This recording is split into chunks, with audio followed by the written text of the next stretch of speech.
Not all matrices can be multiplied together. It all depends on their dimensions and the order that you are multiplying them in. So the way to take a look, and you want to check first before you just start multiplying away whether or not these things can actually happen. And it's good to line them up in this way because we can examine their dimensions. And if you're unsure about how to get the dimensions of a matrix, go back to look at the basic info about matrices, and that'll explain that. But what you want to do is line up the inner two dimensions, okay, and check to see if they are the same. If they are the same, that means you can multiply these two matrices together. But in this case, you can see that they are different, so there is no way that you can multiply matrices of these dimensions. Okay, but in this second example, you notice that the two inside dimensions are both 2. Okay, so we can multiply these together since they are the same, and the resulting matrix, the dimensions of the resulting matrix, would be 6 by 4. Okay, so you're checking the inside to see whether or not you can actually do it, and then the outside dimensions will be the new dimensions of the new matrix. Unlike normal multiplication, multiplying matrices is not commutative. Okay, and again, what the commutative property says in general, so with normal numbers, right, you can multiply in any order that you want. So 2 times 3 is the same as 3 times 2. This is not necessarily true in when you are multiplying matrices. In fact, sometimes you can't even multiply the same two matrices together. And so for another example, if we wanted to check to see if we can multiply two matrices of these dimensions together, we see that the two 7s are on the inside, so yes, in fact, we can multiply these together, and the dimensions of the resulting matrix will be a 3 by 2, because again, we're taking the outside numbers to determine that. Okay, but if we just rotate these two, the order of these two, then you notice that the two inside numbers are not the same, and so we can't even do that. So this can't even be done, let alone result in the same answer.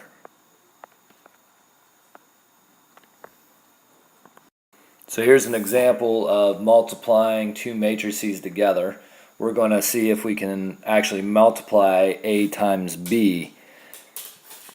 Okay, so we're going to check the dimensions first.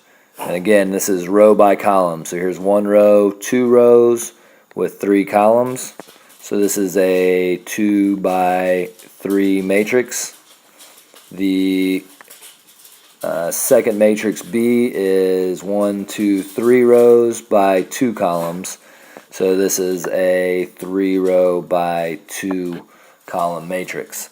Now again, just to verify that we can do it, the two inside numbers here are 3s. So yes, in fact, we can do it. And the resulting matrix, A times B, will be a 2 by 2 matrix because of the outside numbers. Okay, here I've set up the two matrices in a way that kind of maybe makes a little more sense when you're trying to figure out how to multiply these together.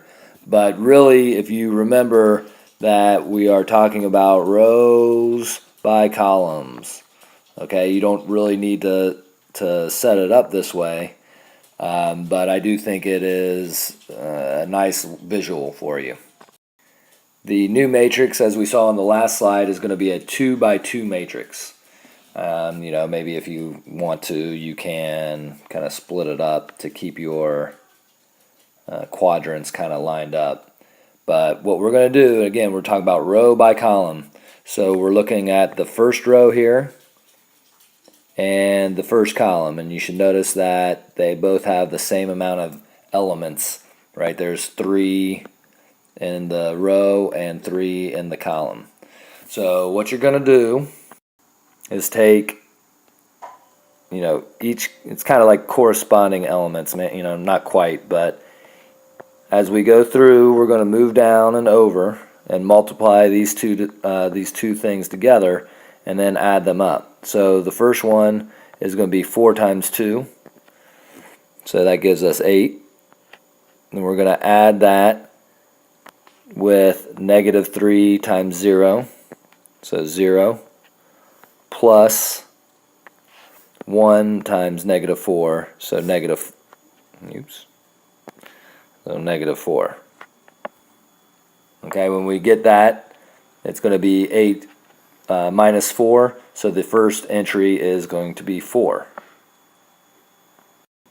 Okay, now we're going to move to the next entry, and it doesn't really matter what direction we go, but let's just stick with the first row here. So let's find the first row, second column. So first row, second column, and I like to say them so that you know your entry is first row, second column, so you better be using the first row and second column. But again, we're just going to go through and multiply the two first elements together, and 4 times 1 is 4. And then we're going to add that to negative 3 times 1, so negative 3, and then 1 times 7, so plus 7. Okay, and when we do that, we're going to get 4 and negative 3, which is 1, and plus 7 is 8, so that goes here. Alright, now we're going to move down and let's deal with the bottom left here, which in our new matrix is going to be first row, first column. Sorry, second row, first column, second row. Alright, so then we have to use the second row and the first column. So again, we're just going to take each lined up element and multiply them together. So it's going to be negative 5 times 2, so negative 10, plus 2 times 0, so 0, plus 2 times negative 4, so negative 8.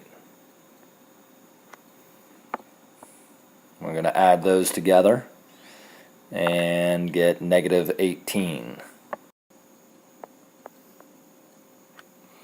And finally, we're going to move to the very last entry that we haven't done, and again, that's second row, second column. So we better be using the second row, second column. And we're just going to go through the same kind of idea. We're going to do negative 5 times 1 for negative 5, plus 2 times 1 for 2, plus 2 times 7 for 14. We're going to add that together and get 11. Okay, so our new matrix, when we took A times B, is result of the resulting matrix is a 2 by 2 matrix with these entries. Okay, so we want to see whether or not we can do B times A. Okay, and so it's a good idea to rewrite these in the opposite way so that we can actually see them. So the B is a 3 by 2 matrix and the A is a 2 by 3 matrix. Okay, so we can do it. They are both, the inside dimensions are 2, and the resulting matrix will be a 3 by 3 matrix because of the outside numbers. Alright, so let's set that up and multiply those together. So we know that the resulting matrix, when we do B times A, is going to give us something completely different, In fact, the dimensions are also going to be different, and it's going to be a 3 by 3 matrix, and so I'll kind of set that up the same kind of way.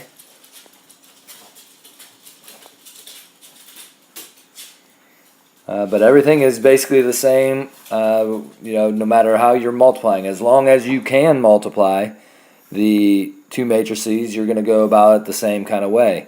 So we're going to look first at this first entry here in our new matrix. It's the first row, first column. So we're going to use the first row, first column.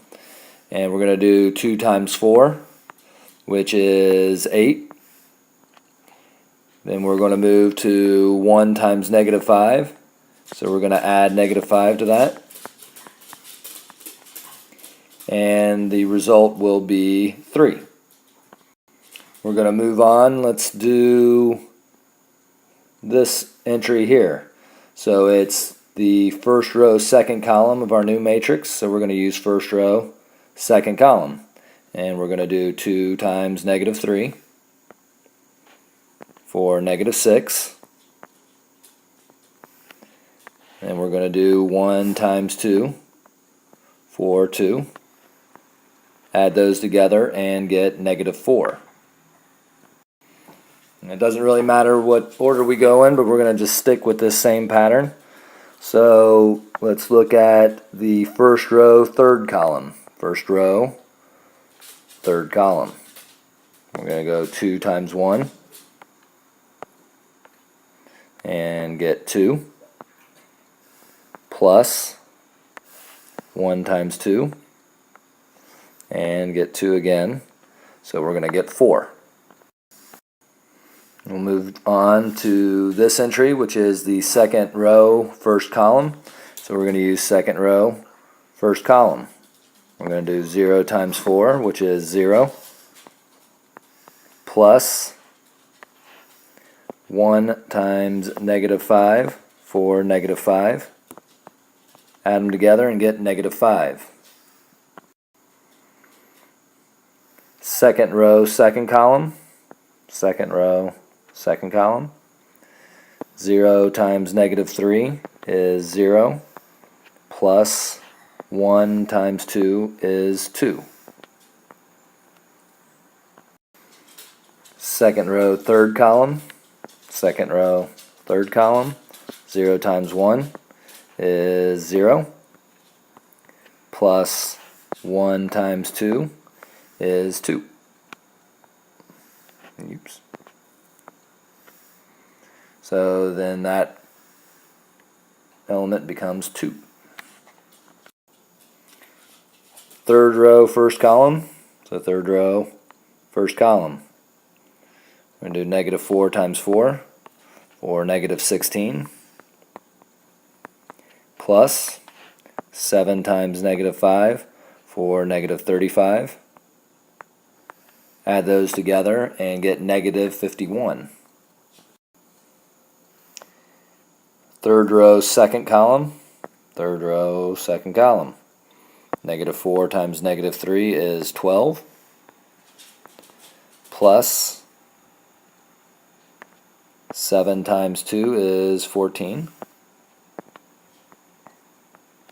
Add those together and get 26.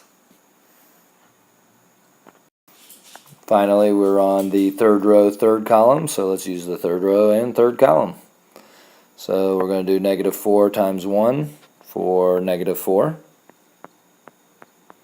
plus 7 times 2 for 14, and get 10. So you see that it really does depend on which order you multiply matrices in. It does not live up to the commutative property. So please pay attention to what you're doing.